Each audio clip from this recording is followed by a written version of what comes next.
GST में क्या किया गया है? जीएसटी में यह कहा गया है कि जो आदमी धनवान है, मोटा मोटी बात करते हैं, जो आदमी धनवान है वो और धनवान हो जाए और देश की सारी गरीबी, जो देश की सारी गरीबी है, सारी समस्या है, टैक्स का जो सारा बोझ है ना, उसको इस देश की गरीब जनता अपने कंधे पे उठा ले।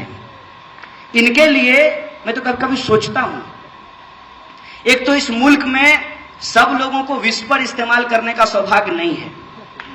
आज भी मैं जहां से आता हूं वहां महिलाएं जब उनको माहवारी होती है, और मैं इस बात को बोलना चाहता हूं पब्लिक प्लेटफॉर्म से, इस बात पे बात होनी जरूरी है, इसलिए बोलना चाहता हूं कि महिलाओं को जब माहवारी होती है तो उनके पास इस्तेमाल करने के लिए कपड़ा नहीं होता है, और जो कपड़ा वो इस्तेमाल करती हैं उसको धोती हैं, सुखाती हैं, फिर अगले महीने उसी का इस्तेमाल करती हैं। सबको विस्पर नहीं मिलता है, और ये बार बार जहां जाते हैं फोटो खिंचाने के लिए, इनको शर्म नहीं आती है।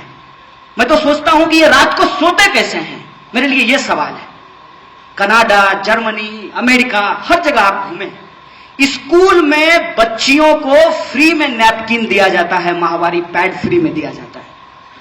जो देश अपनी महिलाओं को फ्री में माहवारी पैड नहीं दे सकता है, 2002 में जो है 2020 में विकसित भारत बनाएंगे। बंद करो, ये बकवास है तुम्हारा, तुमसे कुछ नहीं होने वाला है, तुमसे कुछ नहीं होने वाला है, तुम सिर्फ और सिर्फ जुमलेबाजी कर सकते हो। उस पर टैक्स बढ़ा दिया गया है। तमाम जो आपकी जरूरत की छोटी छोटी चीजें हैं, ब्लेड से लेकर के, रेजर से लेकर के, जूता से लेकर के कलम तक, हर चीज पे जीएसटी को बढ़ा दिया गया है। छोड़ किसको दिया गया है?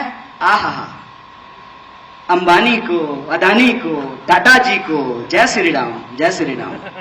कितना बढ़िया है। इस पे आपको सवाल उठाना पड़ेगा, और ये जो ट्रैप है, ये जो डिजाइन है, उस पे एक एक चीज पे प्रश्न उठाना पड़ेगा। इनके एमपी आजकल, उनका भी बड़ा दर्द बसीर हाट के लिए सीना फड़फड़ा रहा है। चाइल्ड ट्रैफिकिंग में पकड़े गए। हिंदी में बोले तो बच्चा चोर हैं ये लोग, बच्चा चोर, बच्चा चुरा करके बेचते हैं, यह है इनका धंधा। और ये जो पाकिस्तान जाने वाली बात है, उसमें तो हमने एक दिन से पूछा कि ध्रुव सक्सेना तुम्हारा, अब संदीप शर्मा तुम्हारा, गोडसे तुम्हारा, सावरकर तुम्हारा, और पाकिस्तान हम लोग चले जाएंगे। इस देश के अंदर पाकिस्तान को बनाने की बात करने वाला सबसे पहला व्यक्ति कौन था? मोदी जी को ये जरा टैग करके पूछिएगा, रिट्वीट करके। सावरकर के बहुत बड़े फैन हैं। सावरकर साहब थे जिन्होंने कहा कि इस मुल्क को दो हिस्से में बांटना चाहिए, और अंग्रेजी में इसको जानते हैं क्या कहा जाता है? Two nation theory.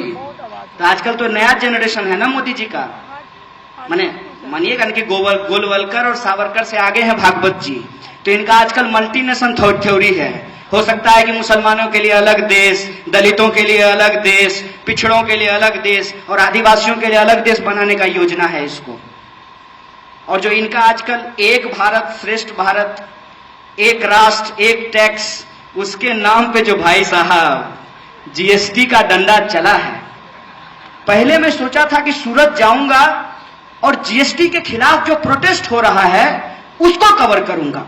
मेरी दिली इच्छा थी, उन व्यापारियों से जाकर के मिलूंगा जो एक लाजवाब आंदोलन सूरत के अंदर चला रहे थे। लेकिन कल से सूरत में क्या होगा?